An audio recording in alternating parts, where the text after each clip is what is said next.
Hi students हम लोग पिछली क्लास में लाइफ प्रोसेसेस वाला जो चैप्टर स्टार्ट किया था, हम लोगों ने 8 लाइफ प्रोसेसेस पढ़े थे। उसमें पहला लाइफ प्रोसेस हम लोगों ने न्यूट्रिशन स्टार्ट किया था। न्यूट्रिशन में हम लोगों ने जो स्टेप्स पढ़े थे जैसे इंजेशन, डाइजेशन, एब्जॉर्प्शन, एसिमिलेशन और इजेशन। तो चाहे हमने उससे अमीबा में पढ़ा, पैरामीशियम में पढ़ा, स्टेप्स वही चले। फिर हम लोग क्या ह्यूमन बींग्स पे आ गए। ह्यूमन बींग्स का डाइजेस्टिव सिस्टम, एलिमेंट्री कैनाल, उसका न्यूट्रिशन कंपोज करता है।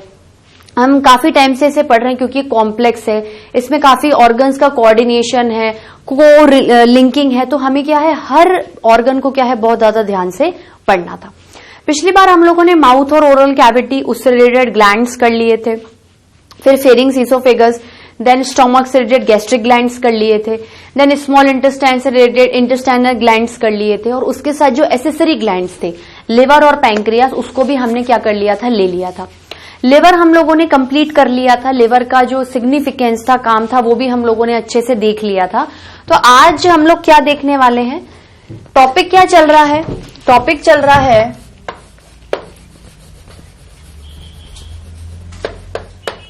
न्यूट्रिशन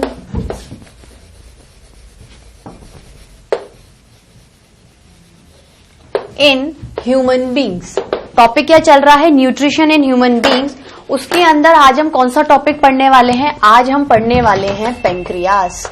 आज हम क्या पढ़ने वाले हैं, पैंक्रियास। आज हम क्या पढ़ने वाले हैं, पैंक्रियास। देखो पैंक्रियास कैसा दिखता है, मैंने आपको बताया था। पैंक्रियास की लोकेशन देखते हैं सबसे पहले डायग्राम में। ये आपके स्मॉल इंटेस्टाइन का पहला पार्ट था, डियोडिनम। ठीक है, ये इस डियोडिनम किस शेप का है, डियोडिनम लगभग आप बोल सकते हो ये यू भी दिख रहा है आपको, सी भी दिख रहा है। ठीक है, तो पैंक्रियास क्या है आपका, पैंक्रियास ऐसे पत्ती की तरह देखो ऐसे निकलता है इसमें से। ठीक है, ये क्या है आपकी लीफ की तरह पैंक्रियास है। क्या है, लीफ की तरह पैंक्रियास है। ऐसे ही लगभग इसकी शेप होती है। आपको लगेगा बिल्कुल लीफ का कोई स्ट्रक्चर बना हुआ है, तो पैंक्रियास की शेप कैसी होती है, पैंक्रियास की शेप लीफ लाइक होती है। ठीक है, अब देखो अगर इसके 3 पार्ट्स को कंसीडर करें, अपन बोल सकते हैं ये पैंक्रियास का हेड है जो सी शेप डियोडिनम से निकल रहा है। ये बीच की हिस्सा इसकी बॉडी है, और जो लास्ट में बिल्कुल पेना नैरो टाइप टेपरिंग निकल रहा है वो क्या है, इसकी टेल है। तो ये क्या है, इसका हेड है, ये इसकी बॉडी है, और ये इसका जो टेपरिंग पेना पार्ट है पीछे जाता हुआ वो क्या है, इसकी टेल है। तो धीरे धीरे समझते चलते हैं, लिखते चलते हैं। पहला पॉइंट क्या लिखेंगे, पैंक्रियास एक्चुअली क्या है, pancreas is the accessory gland of digestive system. ठीक है, एसेसरी मतलब जैसे स्टमक है, स्टमक एक मेजर ग्लैंड है, मेजर ऑर्गन है, लेकिन उसमें सिक्रीशन की पावर आ गई तो वो ग्लैंड बन गया। मेजर का मतलब है डाइजेस्टिव सिस्टम के पार्ट के अंदर आता है, ये भी उसके पार्ट के अंदर आएगा, लेकिन ये क्या है, प्रॉपरली सबसे पहले स्मॉल इंटेस्टाइन आया होगा, उसकी हेल्प के बाद लिवर और पैंक्रियास आए होंगे। ऐसा नहीं कि सिर्फ लिवर और पैंक्रियास से काम चल जाएगा, इसलिए इन्हें एसेसरी की कैटेगरी में डाला गया है। एसेसरी मतलब जो हेल्पिंग होते हैं, जो आपकी हेल्प कर रहे हैं, आपको असिस्ट कर रहे हैं। ठीक है, तो accessory digestive gland of our digestive system. हम लोग ह्यूमन बींग्स है तो अपने पे बात कर सकते हैं, of our digestive system, of our digestive system. ठीक है, अब होता क्या है, इसकी शेप कैसी है भाई, आपको कोई भी ऑर्गन पढ़ रहे हो उसका शेप, साइज, लोकेशन तो पता पड़ना पड़ेगा ना कि बॉडी में दिख कैसा रहा है, उसकी सिचुएशन कहां है। तो शेप कैसी है, लीफ लाइक, बिल्कुल पत्ती की तरह दिखेगी, लीफ लाइक।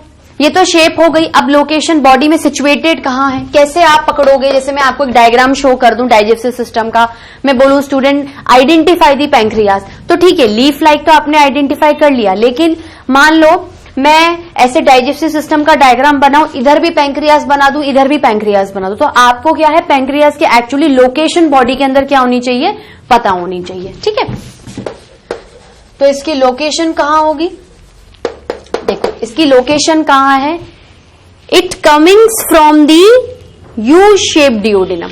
जैसे ये पत्ती चल रही है तो एक्चुअली उसका ओरिजिन क्या है कि सबसे पहले ये यू शेप डियोडिनम में घुसी होगी, फिर आगे चलकर बड़ी हो गई होगी। ठीक है, तो क्या कह सकती हूं, एम्बेडेड मतलब धसना, किसमें धसी हुई है? डिओडिनम के यू शेप वाले में। ठीक है, देखो डिओडिनम क्या है? स्मॉल इंटेस्टाइन का पहला पार्ट है, वो यू शेप या सी शेप होता है, उसमें कोई कॉइलिंग नहीं होती है। ठीक है, तो embedded within U shaped duodenum, U shaped duodenum and then moving out. And then moving out मतलब पहले इसमें एम्बेडेड हो गया, धस गया, फिर क्या हो गया? बाहर आ गया। ठीक है, तो embedded within U shape duodenum and then moving out, and then moving out, and then moving out. अब देखो, मुझे एक बात बताओ कि इसका काम क्या है? इसका काम वही खाने को पचाना है। जरूर इसके अंदर एंजाइम्स का सिक्रीशन होता होगा, और अगर एंजाइम्स का सिक्रीशन हो रहा है दैट मीन्स ये भी एक ग्लैंड की तरह बिहेव कर रहा है, बिल्कुल कर रहा है। अब मुझे एक बात बताओ कि इसके सिक्रीशन का नाम क्या होगा? इसके सिक्रीशन का नाम होगा पैंक्रियाटिक जूस। भाई पैंक्रियास ने मिक्सचर ऑफ एंजाइम्स बनाए, बहुत सारे वेराइटी ऑफ एंजाइम्स बनाए to digest the variety of components of food, चाहे वो कार्बोहाइड्रेट हो फूड का, फैट हो, प्रोटीन हो, हर टाइप का एंजाइम इसके पास है, हर टाइप का एंजाइम इसके पास है। इसलिए अब देखो एंजाइम्स का मिक्सचर पैंक्रियास के अंदर है, तो उसे क्या है? हाईली नाम दे दिया कि पैंक्रियाटिक जूस। ठीक है, अब ऐसे बोलो कि देखो मैम ये पैंक्रियाटिक एंजाइम कार्बोहाइड्रेट के लिए है, ये पैंक्रियाटिक एंजाइम फैट के लिए और ये प्रोटीन के लिए। अब अगर मैं एक ही नाम बोल दूं कि बेटा we are going to discuss about the pancreatic juice, तो पैंक्रियाटिक जूस का मतलब होता है ऑटोमेटिकली आपके दिमाग में क्लिक होना चाहिए कि मैं एंजाइम से रिलेटेड क्या कर रही हूं, बात कर रही हूं। ठीक है, तो क्या लिखूंगी इधर? ये स्टेप्स कंप्लीट हो गए। फिर इधर आता है secretion of pancreas, secretions of pancreas containing variety of enzymes, containing variety of enzyme called as pancreatic juice। और इस पैंक्रियाटिक जूस को ट्रू डाइजेस्टिव जूस कहा गया है। लिवर के बाइल को फॉल्स या सूडो डाइजेस्टिव जूस कहा गया था, क्योंकि वो एक डाइजेस्टिव जूस की तरह बिहेव कर रहा है, पर फिर भी उसमें डाइजेशन करने के लिए एंजाइम्स अवेलेबल नहीं है, वो अदर देन काम करता है। पैंक्रियास के पैंक्रियाटिक जूस को ट्रू डाइजेस्टिव एंजाइम इसलिए कहा क्योंकि इसके पास फूड के हर कंपोनेंट को डाइजेस्ट करने के लिए एंजाइम्स क्या होते हैं? अवेलेबल होते हैं। ट्रू का मतलब जिस चीज के लिए आप बने हुए हो, फंक्शन भी आप प्रॉपरली पूरे शिद्दत के साथ, पूरे ईमानदारी के साथ क्या कर रहे हो, उसी के लिए कर रहे हो। ठीक है, तो क्या लिखेंगे?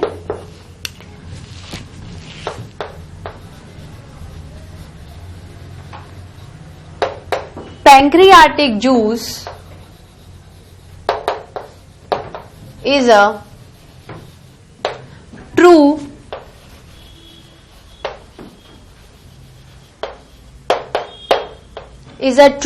digestive enzyme,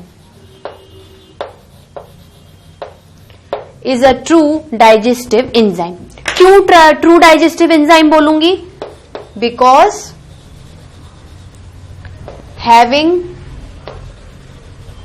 एंजाइम्स, क्योंकि इसके पास एंजाइम्स हैं, because having enzymes to digest, पचाने के लिए,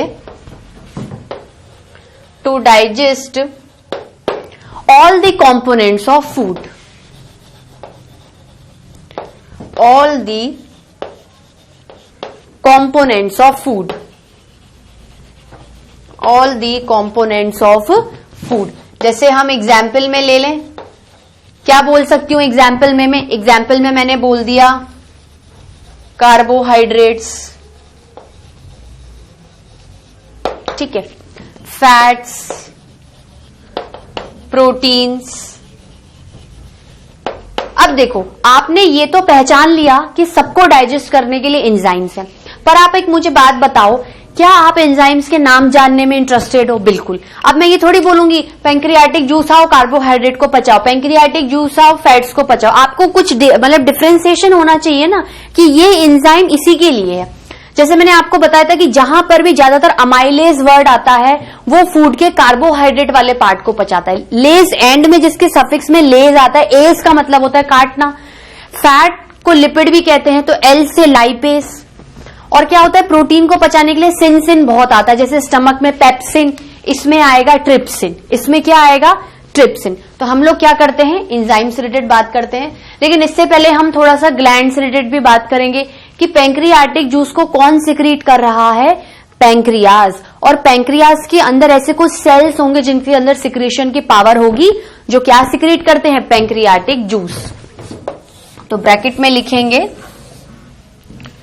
ये आपका पैंक्रियाज है, ठीक है। पैंक्रियाज एक पैंक्रियाटिक ग्लैंड की तरह बिहेव कर रहा है, पैंक्रियाटिक ग्लैंड की तरह बिहेव कर रहा है। और उसमें क्या होंगे? Pancreatic juice. उसमें क्या होगा? Pancreatic juice. ठीक है स्टूडेंट्स, बात समझ में आई? चलिए एक एंजाइम की यहां के बाद यहां आ जाते हैं। एंजाइम्स की टेबल बना देती हूं मैं, ठीक है। This is more than sufficient आपके स्टैंडर्ड के लिए, एनसीईआरटी बेसिस के लिए जितना मैं अभी आपको बता रही हूं आपके लिए मोर देन सफिशिएंट है। इवन ये भी मैंने आपको क्या एक्स्ट्रा बताया है, head body and tail 11th standard में बताते हैं। लेकिन ये क्या है, जैसे 3 चीजें याद रहेंगी ना तो उस टाइम पे क्या होगा, एकदम क्लिक हो जाएगा कि नहीं पैंक्रियाज की बात चल रही है। फॉर कार्बोहाइड्रेट, देखो कार्बोहाइड्रेट के लिए बहुत सारे एंजाइम्स हैं, तो हम एक ग्रुप का नाम दे देंगे pancreatic amylase. Pancreatic amylase, pancreas के अंदर एंजाइम है जिसका नाम अमाइलेज है, और जब वो फूड के कार्बोहाइड्रेट वाले पार्ट को क्या करेगा? डाइजेस्ट करेगा। तो पैंक्रियाटिक अमाइलेज, ठीक है। फिर आता है फैट्स, पैंक्रियाटिक लाइपेज, ठीक है, क्योंकि इसको क्या बोलते हैं? लिपिड्स भी बोलते हैं। तो आप इसको ऐसे एल से एल याद रख सकते हो। फिर आता है प्रोटीन्स। प्रोटीन्स के लिए प्रॉपर नाम दिया गया है, उसके लिए हम कोई पैंक्रियाटिक प्रोटीन स्प्लिटिंग नहीं बोलेंगे। इसमें है ट्रिप्सिन, इसमें क्या है? ट्रिप्सिन, ठीक है। नोट डाउन करिए स्टूडेंट्स, इतना नोट डाउन करा। चलिए इसके साथ क्या होता है, आपका पैंक्रियाज भी खत्म हो जाता है, ठीक है। छोटे छोटे टॉपिक्स हैं।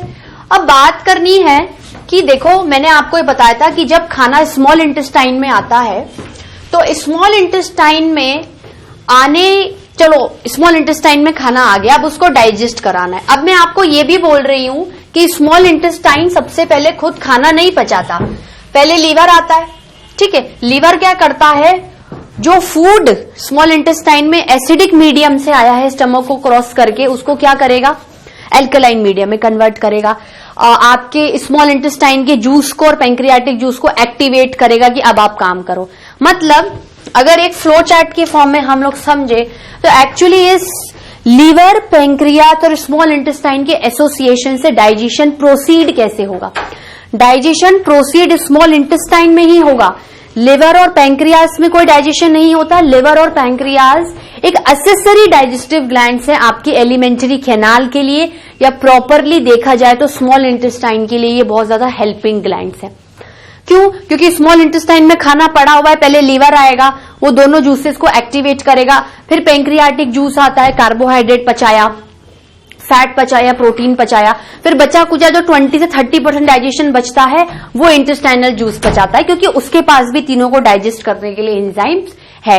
तो एक फ्लो चार्ट के फॉर्म में पढ़ेंगे एक्चुअली लिंक कैसे बैठेगा। देखो समझ लो ये आपका लीवर है, ठीक है। ये जैसे आपका ये स्मॉल इंटेस्टाइन, ऐसे मैं डियोडिनम बनाऊं तो इधर की साइड ऐसे लीवर आ रहा था, ठीक है। यहां पैंक्रियाज आ रहा था पत्ती की तरह, ठीक है। और यह स्मॉल इंटेस्टाइन का डियोडिनम स्टार्ट हो गया था।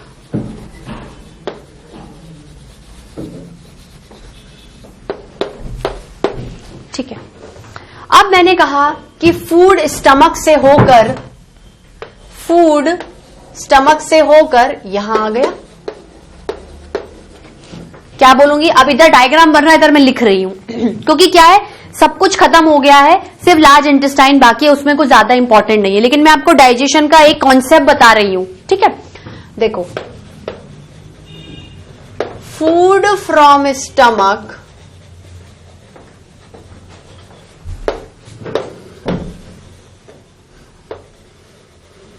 जो फूड स्टमक से आ रहा है उसका नेचर कैसा होगा, एसिडिक।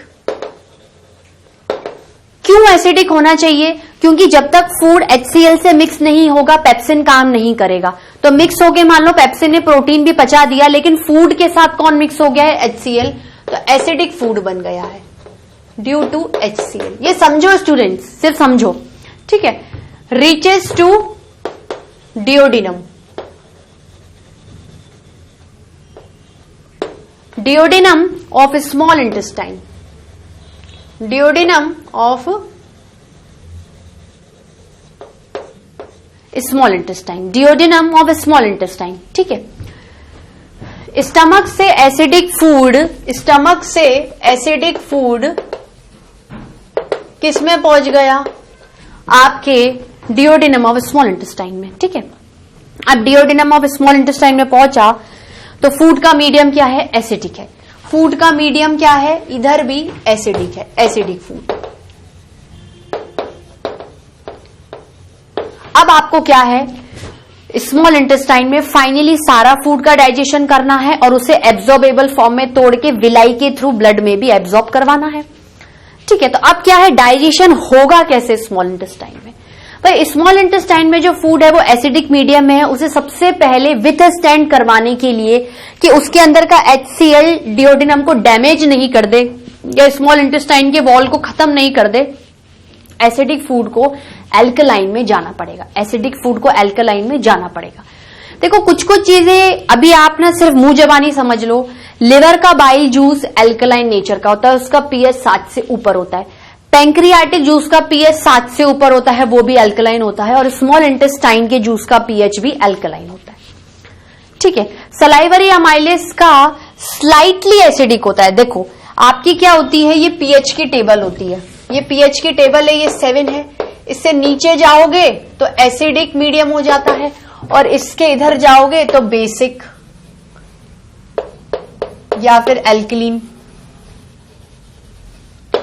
ठीक है, तो मैं क्या कह रही हूं कि जो सलाइवा होता है, सलाइवा के अंदर जो एंजाइम है सलाइवरी अमाइलेस, भाई सलाइवा का pH क्या होता है, सलाइवा का pH 6.8 होता है, मतलब स्लाइटली एल्कलाइन, बिल्कुल 7 से थोड़ा सा नीचे।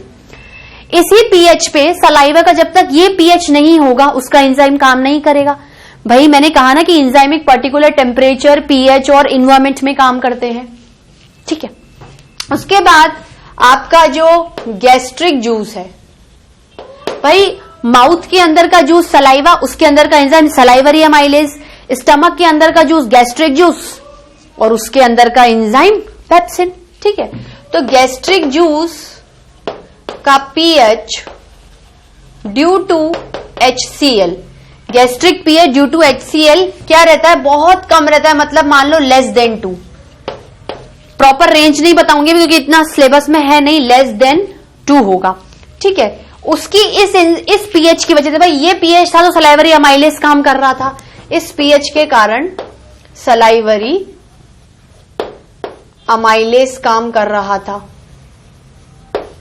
इस pH में कौन काम करेगा, इस pH में पेप्सिन काम करेगा। ठीक है, तो माउथ और स्टमक तो खत्म हो गए। ये तो क्या है, सारे 7 से नीचे काम करने वाले एंजाइम। अब 7 से ऊपर बेसिक मीडियम में कौन काम करेगा, लिवर का बाइल, लिवर का बाइल, पैंक्रियास, लिवर का बाइल जूस लिख लो अगर आपको कंफ्यूजन है तो, पैंक्रियाटिक जूस,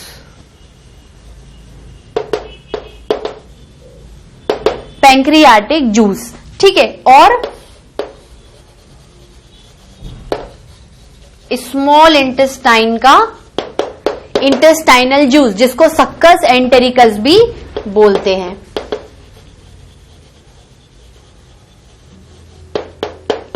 इंटेस्टाइनल जूस या फिर सक्कस एंटेरिकस, सक्कस एंटेरिकस। ठीक है स्टूडेंट्स, बात समझ में आई आप लोगों को इतनी? अब मुझे एक बात बताओ, ये भी सिनेरियो समझ में आ गया। यहां पर फूड आया है, यहां पर जो फूड आया है वो एसिडिक मीडियम में आया है, क्या कर सकता है? Acidic food in duodenum have to withstand there, मतलब वहां पर खड़े रहना पड़ेगा। Have to withstand there, have to withstand here, इधर खड़े रहो, हैव टू विथस्टैंड हेयर। ठीक है, अब खड़े रहने के लिए क्या करना पड़ेगा? Acidic should be converted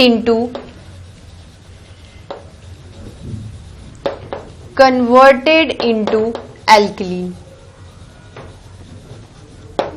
then आप मान सकते हो कि जो एसिडिक फूड आया है स्टमक से, वो आपके स्मॉल इंटेस्टाइन के डियोडिनम में क्या करेगा? विथ स्टैंड करेगा। ठीक है, अब इसको विथ स्टैंड कराने के लिए देखो सबके पास एल्कलाइन नेचर अवेलेबल है। चाहे आप लिवर को ले लो तो भी एल्कलाइन बन जाएगा फूड। मान लो देखो सबसे पहले लिवर आया, उसने डाइजेशन नहीं किया, थोड़ा सा एल्कलाइन बनाया। अब देखो खाना तो आप हर थोड़ी देर में खा रहे हो, फिर मान लो फूड आ गया स्टमक से और एसिडिक बना दिया, तो जब तक लिवर ने क्या कर दिया है? आपके पेंक्रियाज और स्मॉल इंटेस्टाइन के जूस को एक्टिव कर दिया, थोड़ी देर के लिवर का बाइल जूस आना बंद हो गया। पेंक्रियाज का आता तब भी अल्कलाइन कर देगा, विथ स्टैंड करवा देगा। मान लो फिर एसिडिक कुछ आ गया, फिर स्मॉल इंटेस्टाइन आ जाएगा, फिर विथ स्टैंड करा देगा। मतलब जो फूड स्टमक से एसिडिक बन के आ रहा है, इन तीनों के पास बेसिक बनाने की प्रॉपर्टी है। इसलिए तीनों की जो बोलते हैं ना तिकड़ी या जुगलबंदी कैसे बनेगी, तीनों बेसिक ही हो गए। अगर इन तीनों में से एक भी एसिडिक पीएच पे होता तो आपके लिए भारी पड़ जाता ना। वैसे फूड एसिडिक आ रहा है, कोई भी स्टेप को आगे पीछे कर दो, फूड को लिवर के बाइल जूस, पेंक्रियाज के पेंक्रियाटिक जूस और स्मॉल इंटेस्टाइन के इंटेस्टाइनल जूस को क्रॉस करके जाना ही है। एसिडिक है और एसिडिक बना दोगे, आपकी स्मॉल इंटेस्टाइन की वॉल क्या हो जाएगी? जल जाएगी। आपको क्या हो जाएगा? प्रॉब्लम क्रिएट हो जाएगी, डाइजेस्टिव प्रॉब्लम्स हो जाएंगी। ठीक है, तो उस तरीके से अब देखो food acidic should be converted into alkaline. अब पहले कौन आएगा? देखो आप बोलोगे कि लिवर के अंदर का जो बाइल जूस है वो किसमें आ जाना चाहिए? वो डियोडिनम में आना चाहिए। स्मॉल इंटेस्टाइन में फूड आ गया, पड़ा हुआ है फूड, लिवर का बाइल जूस आ गया, उसने क्या कर दिया? मीडियम को एसिडिक से एल्कलाइन कर दिया। ये प्रोसीजर के बाद क्या होगा? Levers bile poured into डियोडिनम। ठीक है, ये क्या करेगा? Make medium alkaline, make medium alkaline. एक काम करिए आप लोग इसको नोट करिए, फिर मैं इसके आगे कंटिन्यू लिखवाती हूं। स्टूडेंट्स इस वाले पार्ट को नोट किया? चलिए अब देखो लिवर आ गया। अब बार बार आपके दिमाग में क्वेश्चन नहीं आ रहा लिवर का बाइल जूस स्मॉल इंटेस्टाइन में पहुंचेगा कैसे? ये थोड़ी कि बाल्टी भरी और पहुंच गया, नल खोला स्मॉल इंटेस्टाइन में, ऐसा तो कुछ भी नहीं होगा ना स्टूडेंट्स। देखो क्या होता है, लिवर जब भी कोई ग्लैंड होता है ना, जब भी आपकी बॉडी में कोई ऑर्गन ग्लैंड में कन्वर्ट हो जाता है, मान लो मैं कोई चीज भर रही हूं, मुझे मेरे पास वाले को देनी है तो किसी मीडियम से दूंगी। भाई ये पेन पकड़ा, मेरे बाजू वाले को दिया कि हाथ से पकड़ लो, तो ये हाथ मेरा मीडियम हो गया ना। उसी तरीके से जो भी ग्लैंड्स बॉडी में बनते हैं, मतलब कोई ऑर्गन है उनके सेल्स में सिक्रीशन की पावर है, तो जब वो ग्लैंड्स में कन्वर्ट होते हैं तो ग्लैंड के अंदर उन्हें एक ट्यूब लाइक स्ट्रक्चर मिलता है, एक डक्ट मिलती है। उस ट्यूब लाइक स्ट्रक्चर को क्या बोलते हैं? डक्ट। उस डक्ट से वो जो भी सिक्रीट कर रहे हैं ना, दूसरे ऑर्गन को क्या करते हैं? दे देते हैं। जैसे लिवर के अंदर जो बाइल जूस है वो स्मॉल इंटेस्टाइन में पोर कैसे होगा? क्योंकि जब तक लिवर नहीं आएगा काम स्टार्ट ही नहीं होगा। क्यों? देखो इसके अंदर क्या होती है? एक डक्ट होती है, इसके अंदर क्या होती है, एक डक्ट होती है। डक्ट मतलब tube like passage, tube like passage, ठीक है। एक कैनाल की तरह स्ट्रक्चर, मान लो कि चीज या बनी यहां से क्रॉस करके। भाई आपके जो वाटर टैंक्स होते हैं छत पे, आप पाइपलाइंस लगाते हो तभी तो नल में पानी आता है। ये थोड़ी कि टंकी का पानी सीधे ही आपको वहां से उछाला और आ गया, ठीक है। तो पाइपलाइन क्या है, एक डक्ट है। आपकी जो स्टोर हाउस की टंकी है छत पे, वो एक ग्लैंड होती है, उसके अंदर पानी सिक्रीट हो रहा है और पाइपलाइन के थ्रू आपके वेरियस टैप्स में आ रहा है। वो टैप भी एक क्या है, नल भी क्या है, एक इंडिविजुअल ऑर्गन की तरह बिहेव करेगा। तो डक्ट के थ्रू आ जाता है। इस डक्ट को क्या बोलते हैं, इस डक्ट को बोलते हैं बाइल डक्ट। जो ट्यूब बाइल को पास करेगी उसको मैं क्या बोलूंगी, बाइल डक्ट। अब देखो, अगर जैसे बाइल आ गया, बाइल जूस लिवर से होकर बाइल डक्ट के थ्रू स्मॉल इंटेस्टाइन में आ गया, उसने सब काम कर दिए, फंक्शंस मैंने आपको कल बता दिए थे। अब वो क्या करेगा, मान लो उसने सबसे पहले स्टेप करेगा, पैंक्रियाटिक जूस को एक्टिव किया। पैंक्रियाटिक जूस को एक्टिव करने का मतलब है कि पैंक्रियास, तुम अपना पैंक्रियाटिक जूस स्मॉल इंटेस्टाइन में रिलीज करो। कैसे रिलीज करेगा, इसमें क्या होगी, पैंक्रियाटिक डक्ट, पैंक्रियाटिक डक्ट, ठीक है। लिवर की बाइल डक्ट और पैंक्रियास की पैंक्रियाटिक डक्ट दोनों डियोडिनम में आकर एक कॉमन पॉइंट पे खुल जाती है, एक कॉमन पॉइंट पे खुल जाती है। क्या करती है, कॉमन पॉइंट पे खुल जाती है। कैसे लिखूंगी, लिवर हैज बाइल जूस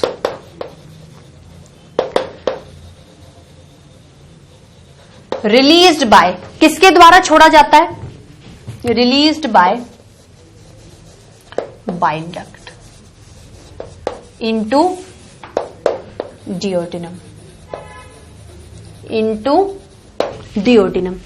उसी के साथ फिर यहां से कंटिन्यू चलेगा यूं करके, pancreas has pancreatic duct, pancreas के पास क्या है, pancreatic duct which release pancreatic juice in duodenum, in डियोडिनम।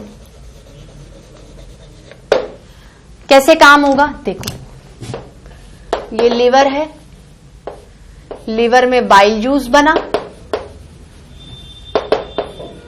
ठीक है। बाइल डक्ट के द्वारा वो ट्रेवल हुआ,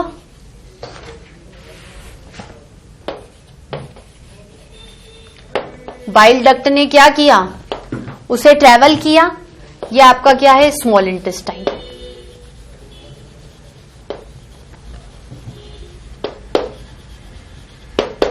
ठीक है। इसमें आकर पोर कर दिया, ठीक है। फिर क्या होता है, ये पैंक्रियाज है,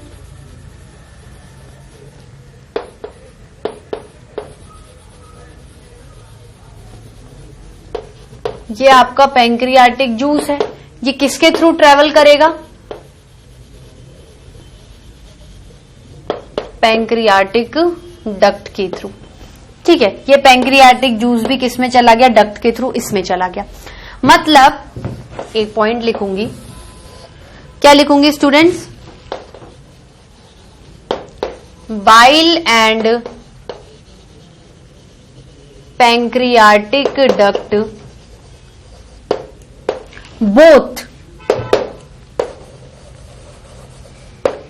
both opens at a common point, at a common point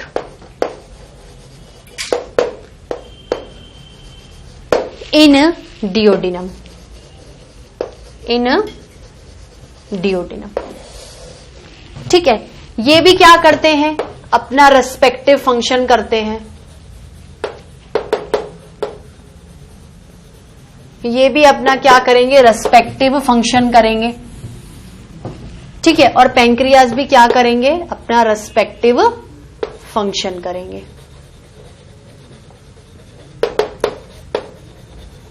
ठीक है। ये शॉर्ट फॉर्म में लिख रही हूं, सबने अपना क्या है, काम किया है, ठीक है स्टूडेंट्स। इसको नोट डाउन कर लीजिए स्टूडेंट्स, इसको नोट डाउन किया। चलिए आज का लेक्चर मैं यहीं ओवर करती हूं। क्या क्या पढ़ा अपन ने, मुझे बताओ फटाफट, क्या पढ़ा अपन ने? देखो, स्मॉल इंटेस्टाइन स्टार्ट किया था, स्मॉल इंटेस्टाइन को अच्छे से पढ़ा, स्मॉल इंटेस्टाइन को अच्छे से पढ़ लिया। स्मॉल इंटेस्टाइन को अच्छे से पढ़ने के बाद हमने ये पढ़ा कि भाई स्मॉल इंटेस्टाइन अपना काम नहीं करता, पहले उसको लिवर की हेल्प चाहिए, फिर पैंक्रियास की हेल्प चाहिए, जब जाके वो काम करेगा, ठीक है। क्या मतलब हुआ? लिवर ने अपना काम किया ईमानदारी से, पैंक्रियास ने काम किया, फिर स्मॉल इंटेस्टाइन क्या करता है? अपना काम करता है। तो जाते जाते या लेक्चर को ओवर करने से पहले मैं एक लास्ट लाइन आपको लिखाना चाहती हूं। क्या लिखाऊंगी वो मैं? कि after liver and pancreas, liver ने बाइल डक्ट दिया बाइल जूस को, ठीक है। उसके बाद पैंक्रियास ने अपना पैंक्रियाटिक जूस पैंक्रियाटिक डक्ट के थ्रू दे दिया, उन्होंने अपना अपना काम कर लिया। फिर स्मॉल इंटेस्टाइन अपने इंटेस्टाइनल ग्लैंड से क्या निकालेगा? Intestinal juice to digest the rest of the food. तो after liver and pancreas to complete their work,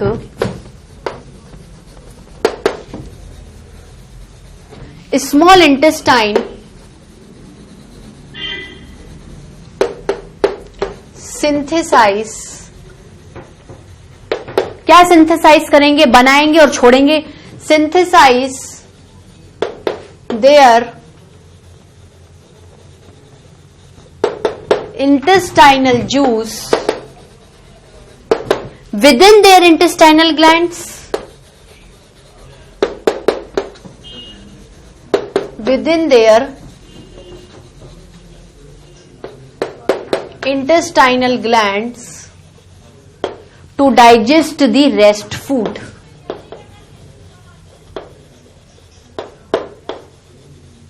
To digest the rest food. To digest the rest food, ठीक है।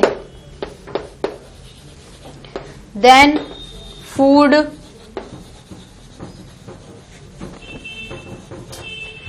completely digested and get absorbed,